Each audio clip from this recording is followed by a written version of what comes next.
Ok, dando sequência ao programa Gente Legal, eu estou mais uma vez e convidei o meu amigo Luiz. Luiz, obrigado mais uma vez por estar presente conosco aqui no programa Gente Legal.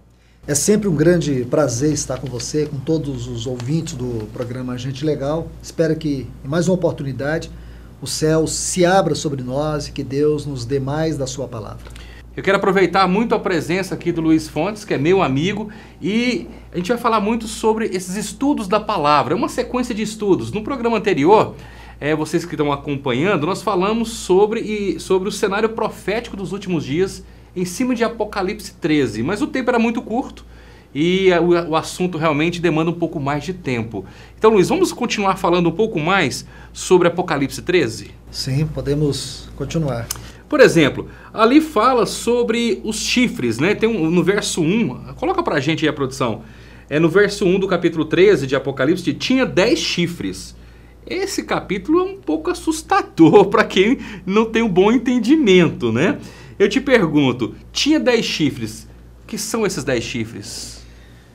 Então, Paulo, você observa muito bem aí no versículo 1 do capítulo 3 de Apocalipse, quando João tem esta visão no grande mar, como está lá em Daniel capítulo 7, versículos 2 e 3, a visão do grande mar, nós falamos no primeiro estudo. E aqui quando você vê essa descrição da besta que ele viu que tinha 10 chifres. Existe um princípio muito importante no livro de Apocalipse e que deve ser um princípio governante. Primeiro, Apocalipse é a consumação de toda a palavra de Deus. O outro princípio é que Apocalipse interpreta Apocalipse. Nós não podemos querer interpretar Apocalipse com a nossa imaginação e nem buscar ferramentas adicionais, extra-bíblicas, para poder interpretar esse livro. Em primeiro lugar, nós temos que buscar a palavra de Deus. Ver ao longo da palavra de Deus como uma profecia, ela nasce, cresce, amadurece e se consome em Apocalipse. E se nós não temos muitos argumentos a partir desse princípio, nós vamos para um outro que é o princípio fundamental. Apocalipse interpreta Apocalipse. Por exemplo, esses 10 chifres. Se você olhar aqui no capítulo 17 do livro de Apocalipse, e você pegar os versículos 9 até 12, está assim: aqui está a mente de quem tem sabedoria.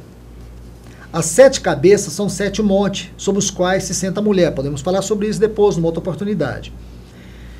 E são 7 reis, 5 deles caíram, um e o outro ainda não vê. Esse outro ainda não vê é muito importante. E quando vier, será necessário que permaneça por um pouco de tempo.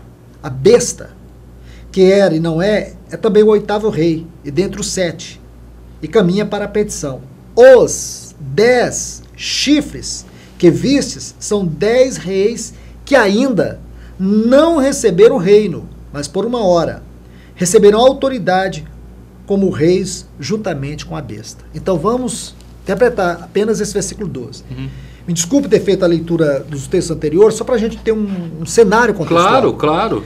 Mas aqui no versículo 12, onde está muito colocado de maneira muito clara, mostra para nós que esses 10 chifres são 10 reis que surgirão e por um tempo receberão o reino da besta. E os 10 diademas? Se você ler Apocalipse, aqui no capítulo 19, você vai ver, a partir do versículo 11, uma referência a diadema. Ele vai falar que Cristo, ele tinha, o Senhor Jesus, que é a descrição aqui, ele tinha muitos diademas. Segundo a tipologia bíblica, diademas fala de glórias, de honra. Então, glórias e honras são as palavras que descrevem de maneira tipológica o significado de diademas. Quer dizer, que essas nações, essas 10 nações que surgirão especificamente nesse tempo do fim, que receberão da besta, nós sabemos que a besta é uma descrição do anticristo. Isso é muito importante. Essas nações serão nações que receberão glórias, receberão honras.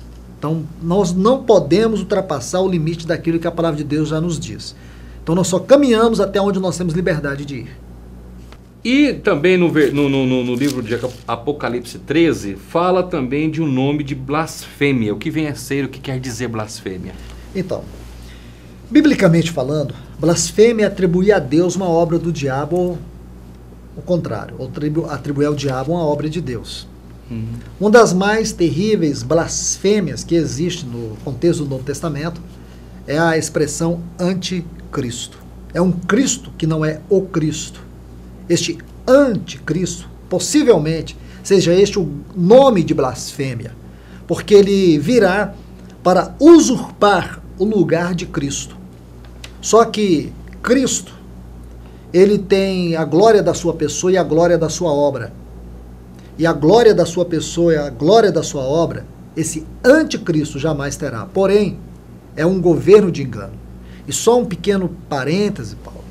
Para nós entendermos o anticristo, segundo o Novo Testamento, nós temos que ver três coisas.